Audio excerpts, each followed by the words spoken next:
Hello everyone, welcome back to another video today, and I'm sure as you saw by the title, we're talking about ninja games. With the upcoming release of Nioh 2 just around the corner and Ghost of Tsushima not far behind, I thought it'd be pretty interesting to make a video kinda as a tribute to those games. In a good way, of course, by showing everyone that not every ninja game out there is as good as these ninja games right in front of you, or pretty much any other good ninja game out there in general. The genre of ninja games are rare, but they usually fall into two specific categories, hack and slash and stealth, which many people might not fancy, but if you played anything like the Splinter Cell series or the previous God of War games, then they should be right up your alley. Sorta. Most of these games don't have bullets flying at you or demons running at you. You're mostly just sneaking in or out of places for the most part of it, or just fighting a lot of ninjas, which doesn't seem like a hard concept to grasp, but believe it or not, many have, and many have outright failed entirely. And that's pretty much what you'll see in this video. So without further ado, here's the 5 worst ninja games of our time. Select your fighter, Habaki. Select your opponent, Jackie. At number 5, we have Kasumi Ninja, a different sort of ninja game opposed to what I just said. This ninja game doesn't really fall into the category of hack and slash or stealth. Kasumi Ninja is a fighting game developed by Handmade Software and published by Atari Corporation. Initially, it was exclusively for the Atari Jaguar in North America and Europe on December 21st, 1994, and was later released in Japan on July 1995. The plot starts off with the elder ninja Gyaku as he kills off 2 of his fellow elders through black magic and becomes possessed by a powerful demon after breaking the gate to the underworld. The game tried to hop on the trend of the Mortal Kombat fighting games,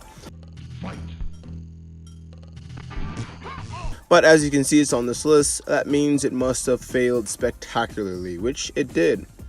The whole game had a Mortal Kombat concept, but not really a feel to it.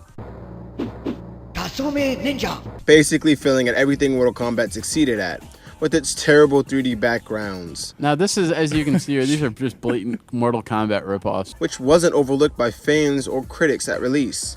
And this ultimately led to a negative reception, criticizing its controls, sound, Jackie win. slow gameplay, and just pure lack of innovation.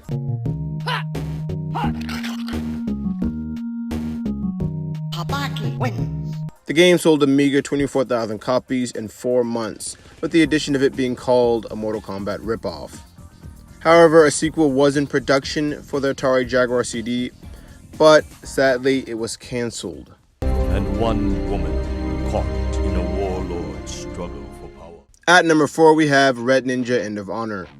Ret Ninja End of Honor is a 2005 video game for the PlayStation 2 and Xbox platforms, created in collaboration between the game developer Tranji Studios and the film writer Shinsuke Sato. The game is set in the 16th century of Japan, during the Sengoku period. After a young Kurenai witnessed the brutal execution of her father, Ryo, by the Black Lizard clan, the girl herself was brutally hung with a tetsujin from a tree and left to die. Miraculously, she somehow survived.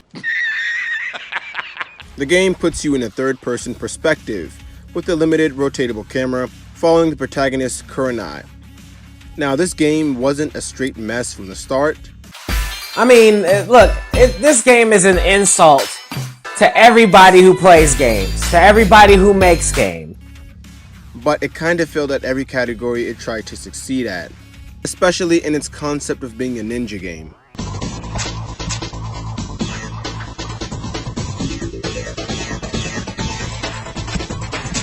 With its controls being some of the worst controls of any ninja game created to date, failing to pull off some of the easiest concepts of its generation, like the stealth, which you could say in a way the game doesn't allow opportunity for with its terrible camera angles. And horrible movement controls. It simply makes it impossible either way. And that's mostly because the game never lets you position yourself for a kill. What's that noise? Not only that, but the game struggled with the fundamentals like jumping from ledges to climbing or running up walls. Stuff like that is usually second nature in any other ninja game, opposed to this one, it becomes a real hassle. The game intentionally gives you a migraine. Sure, it starts off with a well-crafted concept of a story only to be executed blandly. This game wouldn't be that big of an issue if it was a new concept for its time, but considering the game fell at a time where most stealth-based games were succeeding, it ultimately led to every reviewer to review this game to give it a score of 5 or under, with a total Metacritic score of 46. Inside out, the invention will spread to the rest of your body. At number 3, we have the Ninja Gaiden 3 and the Ninja Gaiden 3 Razor's Edge. I included them both because one failed to step up from its predecessor in a spectacularly horrible way, and the other failed to improve upon its already failed predecessor. Ninja Gaiden 3 fails at everything that made its predecessor. The game had repetitive gameplay, unlike its predecessor Ninja Gaiden 2, which you could have easily have fallen into the same problem, but they knew how to balance it out, with the incredibly hard difficulty levels that frustrates you in a good way. Sticky explosives like I might... What the shit is even happening? Holy... Ninja Gaiden 3 feels like they sort of lost their innovation to make a game. So here's Ninja Gaiden. And now here's Ninja Gaiden 3. With it only having one weapon in the entire game, compared to its predecessor that had a variety to choose from, along with having no inventory or currency in the game as well. It had a pretty good story length with fast-paced action boss fights that actually made you feel like the game was improving. The game actually felt like an improvement in that category, in that area. But it still ultimately failed in that category because those boss fights, as well as the entire game, lacked any sort of difficulty that its previous games had, along with it still struggling with its predecessor's problems, like the inconsistent camera angles that the game supposedly never fixed and supposedly still suffers from now. The game also suffered from some sort of input lag as well, which I can only imagine would have made button mashing that much more unenjoyable. They also failed at giving this game a good story, with it being interesting but sadly incoherent. And despite all those problems, you would have thought that the remastered version of this game would have been a huge improvement. Nope, it's still let fans down, with the remastered Razor's version only improving on a couple of bugs and input lag, along with adding some new levels and a few weapons here and there, while keeping the rest of the game basically the same. Which isn't bad, but people couldn't stand the game being a failure from the start, so they didn't give the remaster any sort of praise in the slightest. Ninja Gaiden 3 isn't a straight up mess, trust me, but it just fails to do what its incredible previous games did so well at, along with having the same problems as the previous game did. So essentially, this game was entirely downgraded as a whole, and they really slipped up on this one. Sadly, they weren't able to get back up. Welcome it. Dying in battle is considered a great honor. Coming in as a runner-up, we have the worst ninja game of the decade, Yaiba Ninja Gaiden Z. Now, Yaiba Ninja Gaiden Z is not the Ninja Gaiden that we all fell in love with back in 2004. It had the best graphics of its time, pushed the limits on ideas of combat speed, and had high-impact cutscenes. The game makes a mockery of that. But don't get me wrong, the game does have its pros. The dialogue and the cutscenes are kind of entertaining.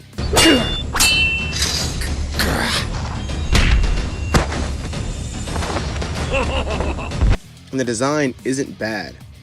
But aside from those two things, it's just repetitive. It's just one big repetitive hack and slash mess. The game really feels like some comic book video game, kind of like the Deadpool game. Rogue, there's no time to explain, but we gotta suck face like there's no tomorrow. Oh, I'll be gentle and darling. Except that was better.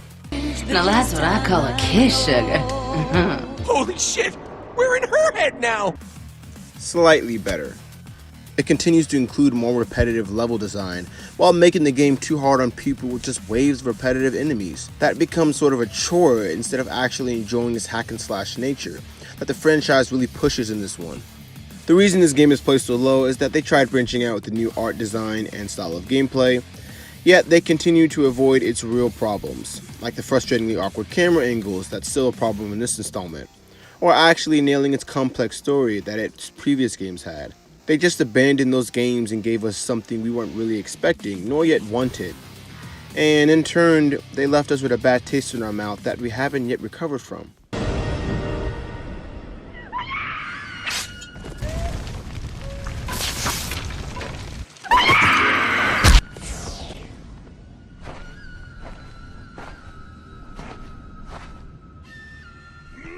Coming in last, we have the worst ninja game of all time, Godai Elemental Force. Now, this is a game that no ninja game-loving fan should ever play. It's a game that literally had me dying when I first laid eyes on it. They must underestimate me. What the? I sense our element is weak in you. They do every possible wrong thing that you can think of in this game. The combat mechanics are limited, stale, and very repetitive. The graphics is shit. Koreda! He's over there! Get him! The frame rate is shit. You've been warned.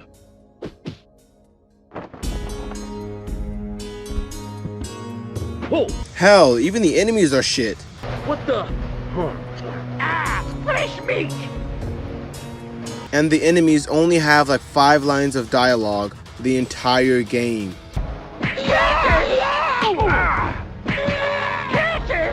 There is no humor, there is no sense of innovation, there's just this.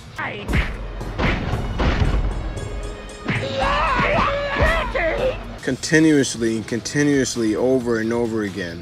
This game was meant to be made a mockery of. I mean, how do you even let this be released to the public eye? I swear to God, they had a budget of like $2 when making this game. I bet even right now I could whip my computer out, or any day of the week, and still produce better shit than this. And that's not just me. I mean, the reviews for this game says it all.